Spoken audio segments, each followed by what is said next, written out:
Bueno, compañeros, hoy les vengo a exponer sobre la primera ley de la termodinámica. La primera ley de la termodinámica es una de las leyes fundamentales que rigen el comportamiento de la energía en sistemas físicos y se expresan matemáticamente con esta siguiente ecuación.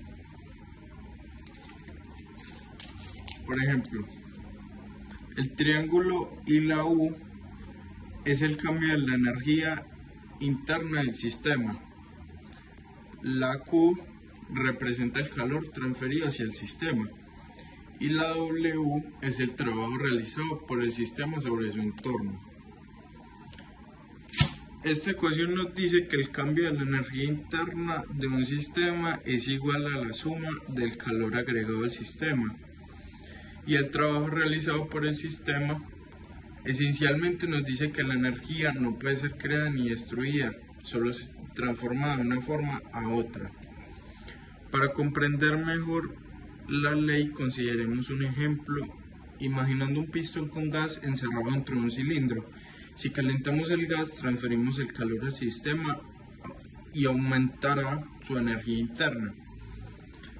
El aumento de energía puede manifestarse de dos maneras. Parte de calor podría utilizarse para realizar trabajo al expandir el gas y al empujar el pistón, mientras que el resto aumenta la energía cinética y la temperatura del gas. Por otro lado, si permitimos que el gas haga trabajo sobre su entorno, por ejemplo al empujar un pistón externo, entonces el sistema perderá energía, ya que está haciendo trabajo, en este caso el trabajo es negativo, porque el sistema está realizando trabajo sobre el entorno, es decir, está perdiendo energía en forma de trabajo. En resumen, la primera ley de la termodinámica nos dice que la energía total de un sistema aislado permanece constante, pero puede transformarse entre calor y trabajo o cambiar la energía del sistema. Es la base fundamental para comprender cómo la energía se comporta en diferentes procesos físicos y químicos. Espero les haya servido esta explicación y pues que pudieran entenderlo. Bueno, yo les voy a hablar sobre los cambios de fase de la termodinámica.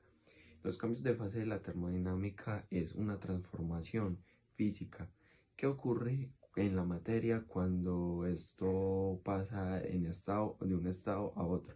Entonces, por ejemplo, de sólido a líquido, de líquido a gas, de gas a líquido o de líquido a sólido. En termodinámica, los cambios de fase se rigen por leyes y principios termodinámicos. Y los factores que afectan los cambios de fase son, primero, la temperatura. La temperatura es el factor más influyente de la mayoría de sustancias que cambian de fase cuando se calientan o cuando están frías. Segunda, la presión. Esta también influye en un papel importante. Algunas sustancias cambian a una determinada presión y temperatura. Tercero, el volumen. El volumen está asociado con los cambios de fase, ya que algunas sustancias cambian de volumen cuando, digamos, por ejemplo, la evaporalización en la sustancia representa un aumento significativo de su volumen. Cuarta, la naturaleza y las sustancias.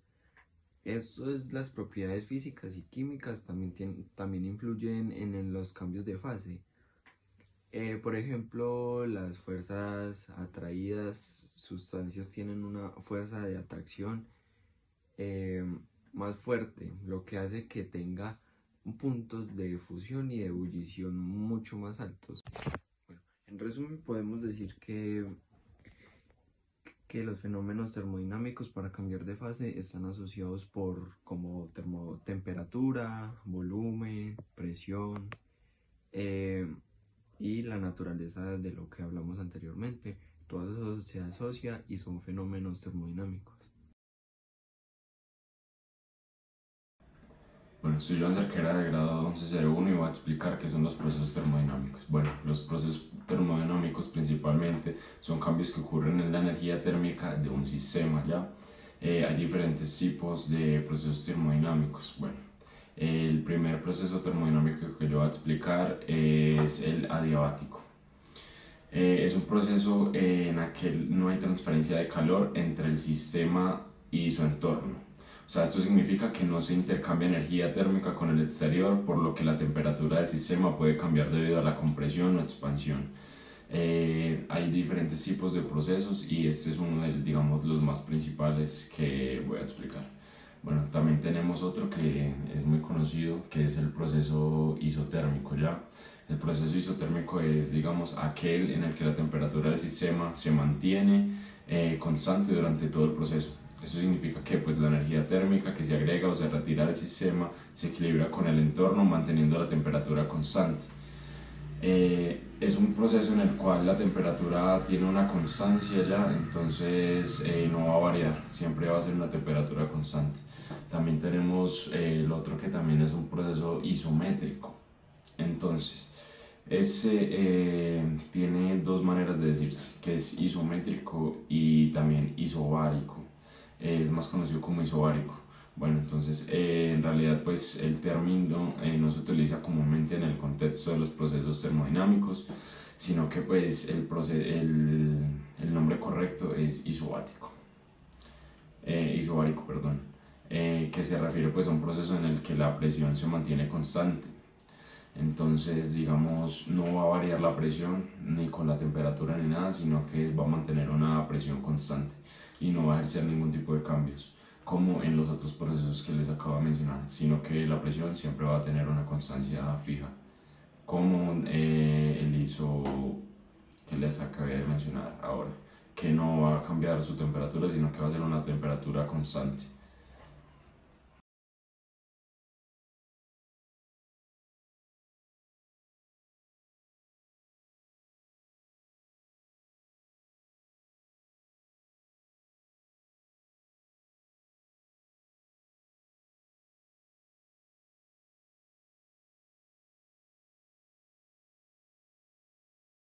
Bueno, ahora les voy a explicar sobre el experimento de la botella de agua que se expande.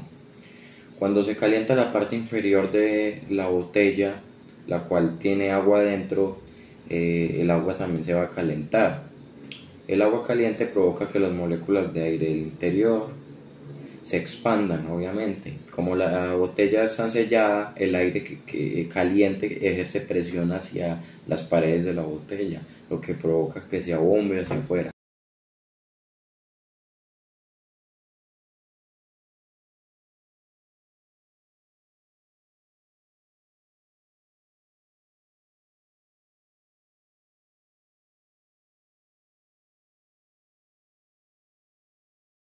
Bueno, yo les voy a explicar sobre el experimento de la botella, el globo y el agua caliente.